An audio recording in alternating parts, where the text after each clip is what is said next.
What's happening, guys? Welcome in. Today we're going to unlock so much about drumming, so let's get started.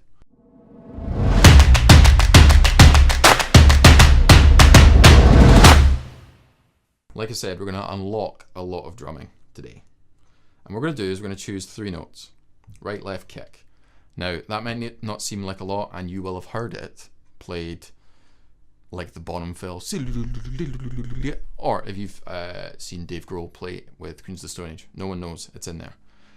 But I love this little building block because there's so much stuff you can do with dynamics and playing it in different subdivisions. You can move around the inversions, you can extend it, add some stuff, make it super saucy, play it in a groove, play in a fill, whatever.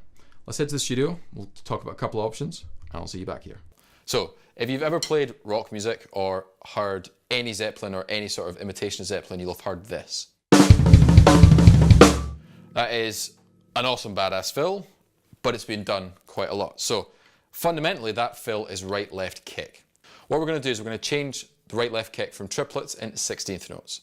Now a little bit of maths means that that 3 note sticking is going to fit 5 times, because 3 5s are 15, plus 1 left over, and that's going to give us a 1 bar 16th note fill. So if I play right left kick 5 times with 1 extra right hand, all on the snare drum, and I'll do 1 bar of groove with no metronome, sounds like this.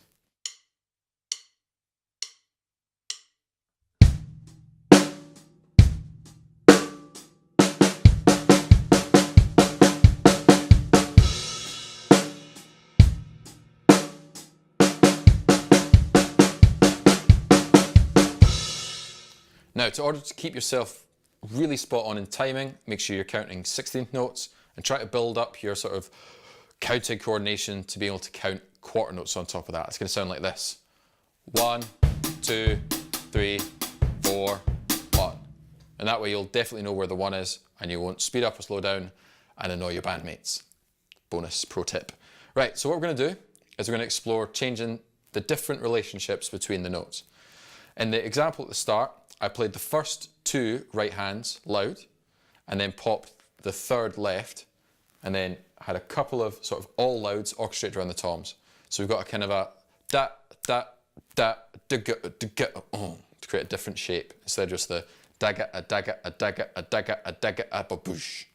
So if I play the same tempo, nice and slow, maybe something around 70, and what I'll do is I'll play the first 2 right hands loud, the second 2 left hands loud, and then the last group of 3 I'm going to play right left loud. It's going to sound like this.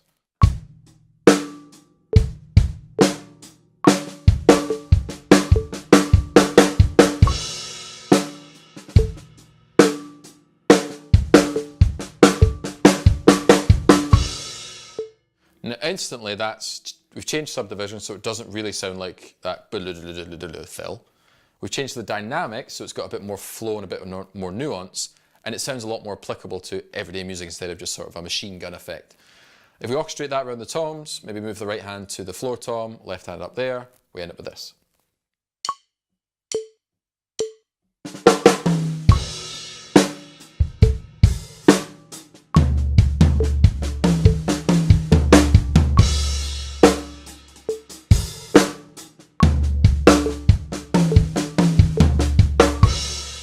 Now you could take that any which way you want. You can try to solo entirely sort of just with those 3 notes and explore the dynamics. You can take the whole thing down or up, change around where you're hitting. You could do stuff like...